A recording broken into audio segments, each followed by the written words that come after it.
Je suis née 2 fois. Si, c'est possible. Certains d'entre vous diront « on n'a qu'une seule vie ». Je comprends. Eh bien moi, je suis née 2 fois. Pour mieux comprendre, je vais vous parler un peu de moi, de ma construction et de ma reconstruction. Je vais vous parler de mon chantier intérieur, avec pudeur, sans pathos. Je vais partager avec vous mes fondations et mes expériences d'hier qui font le leader que je suis aujourd'hui. On me dit être une femme solide, mais j'ai des choses au-dedans à partager avec le dehors.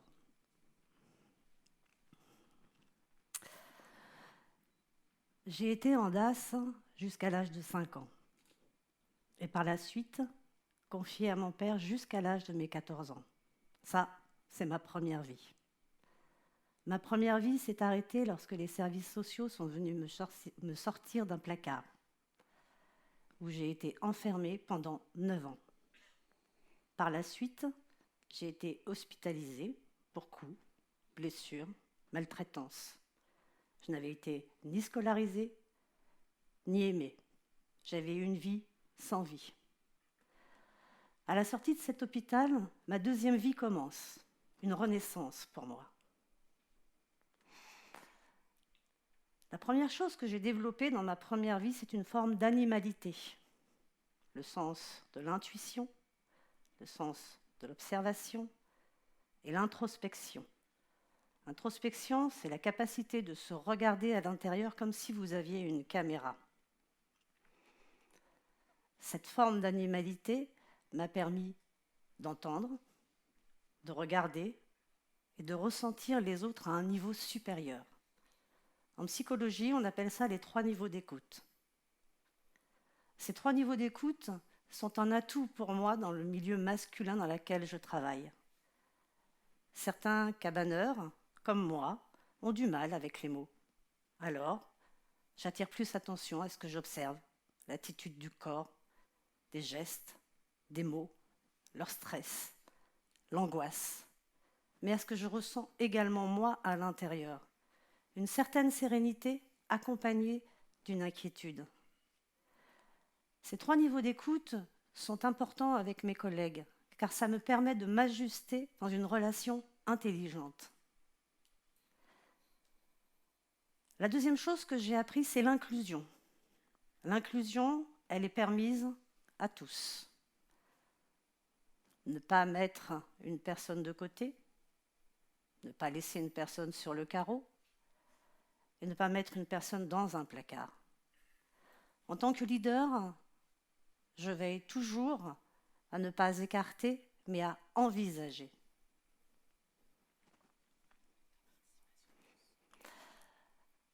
Ce qui est fondamental, c'est la participation de tous, la bonne position de chacun pour la performance de l'ensemble.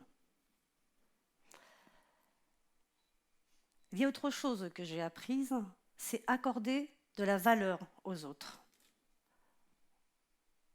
J'accorde une passion particulière à accepter les autres de façon inconditionnelle, de voir en eux un prince, une princesse. Je crois avoir été dans ma première vie une Cendrillon. Pendant longtemps, on m'a appelée Rablabla. Cendrillon, c'est une jolie façon de revisiter ma première vie. Quand j'ai commencé à travailler, c'était compliqué. On disait de moi, oh là là, elle comprend rien du tout. C'est un vrai boulet, cette nana, faut la virer. Alors c'est vrai, j'ai des lacunes. Mais l'enfermement et l'isolement n'ont pas permis mon épanouissement. J'ai des complexes aussi. Je fais beaucoup de fautes. Par moments, je n'emploie pas les bons mots, ce qui peut faire rire. Et mes structures de phrases sont parfois assez surprenantes. Mais bon, Je reviens de loin. Ce qui m'a aidée et qui m'a beaucoup aidée, ce sont mes personnes référents. Les personnes référents, ce sont des personnes ressources. Ce sont des personnes qui ont vu en moi de la valeur et qui ont pris le temps, avec beaucoup de patience, de m'expliquer les choses. Ma première référente a été mon institutrice particulière. À 14 ans, j'étais encore à l'état sauvage et je ne pouvais pas être scolarisée avec les autres. C'était compliqué de discuter avec moi, de communiquer avec moi. À chaque fois qu'on s'approchait de moi, j'avais la sensation qu'on allait me tabasser. Eh bien, cette institutrice, avec des doses énormes de confiance et de signes de reconnaissance, m'a appris à parler, à lire, à écrire, à compter. Mais ce qu'elle a surtout fait, c'est de me nourrir l'estime de moi et de voir à ce que j'apporte de la valeur à moi-même déjà. Mon deuxième référent a été mon mari Eric. Il a été dans la protection. C'était un homme qui travaillait de nuit et quand il s'en allait, je me mettais dans le coin d'une pièce, je me recroquevillais, je me balançais en avant et je regardais la porte de la poignée. Un jour, il est rentré plus tôt.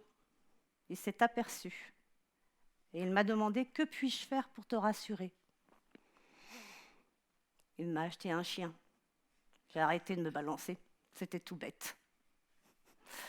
Je pense que chacun d'entre nous, nous pouvons être le référent de quelqu'un, dans la permission, dans la protection. Inclure et voir la valeur de chacun, c'est permettre aux autres d'avancer. Ma mère a voulu entamer une procédure.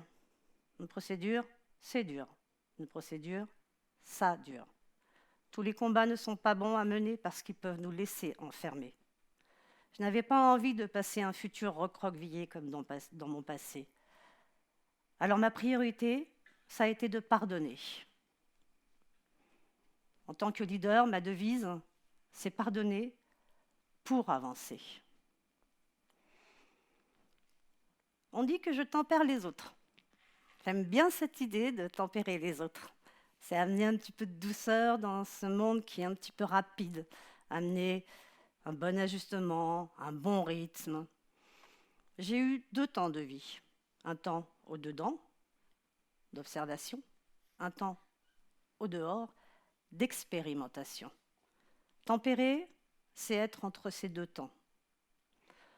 Aujourd'hui, j'expérimente la force de l'amour avec mes 2 enfants, Jessica et Bruno. Et je suis vraiment très fière, car je n'ai jamais reproduit ce qui m'est arrivé avec eux. En fait, je suis une personne qui n'abandonne jamais, mais qui pardonne toujours. Merci.